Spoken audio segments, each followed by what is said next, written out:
Tetesi ziko wazi. Faisali na klabu ya Azam kwa dirisha kubwa la usajili wa msimu unaokuja kutakuwa na marekebisho ya mkataba. Sasa ni kuangalia, je, Faisali katika mkataba atakaorekebishiwa kwamba ataridhika nao, na kama hakutakuwa na timu ambayo itakuwa imeweza kugonga odi kwenye klabu ya Azam, basi ataendelea kusalia na kuendelea kubakia katika klabu ya Azam. Lakini la sivyo, nafikiri Faisali atakuwa na uhakika wa kuweza kwenda kwenye klabu nyingine ambayo atakuwa yeye kama yeye pamoja pia na wakala watakuwa wameweza kuiridhia. Na kilichotushangaza zaidi na mpaka tumefikia hatua ya kumzungumzia Faisali ni baada ya kuingia kwenye mtandao wake wa Instagram, kwenye Insta story ameweza kuwashtua mashabiki wa soka na kuona kwamba ni ishara ya kuweza kuwaaga mashabiki zake. Kwa waliopitia Insta story ya Faisali wamekutana na picha ya design hiyo ambayo inaonekana Faisali ameweza kuiposti ikiwa ni katika mfumo wa black image, na huku akiwa anawaaga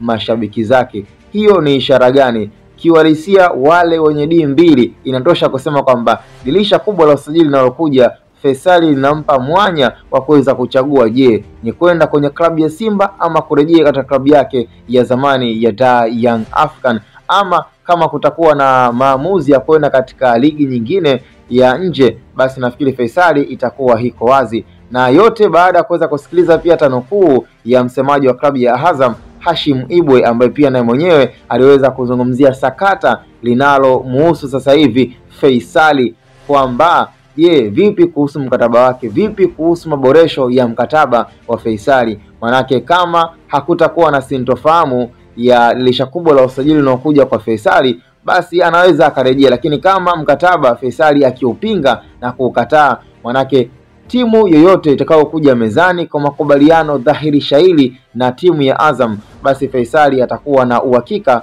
wa kuondoka kwenye klabu ya Azam. Na nafikiri kwa uchambuzi wa baadhi ya wadau, mashabiki na wanasoka wameweza kutamani sana Faisali kuchezea kwenye klabu ya Simba. Sasa hivi kila mshabiki, kila mdau anatamani sana kumuona Faisali akiwa katika uzi mwekundu wa Msimbazi, na bila shaka hata mwenyewe binafsi Faisali atakapoweza kwenda kwenye klabu ya Simba, huenda ikawa ni nyota njema kuwaka tena katika klabu ya Simba. Uwezo wake, ubora wake na kiwango ambacho amekuwa akiendelea kukimaintain katika ligi ya NBC, basi bila shaka nafikiri kwa klabu ya Azam sio timu sahihi kwa Faisali kuendelea kubakia, kutokana pia na changamoto nyingi zinazoikumba ama wanazopitia klabu ya Azam. Sema nafikiri kama utakuwa na maoni ya ziada, na kama pia utakuwa unakubaliana mimi, basi sambamba tukutane kwenye comment. Na ni Hatboy Media.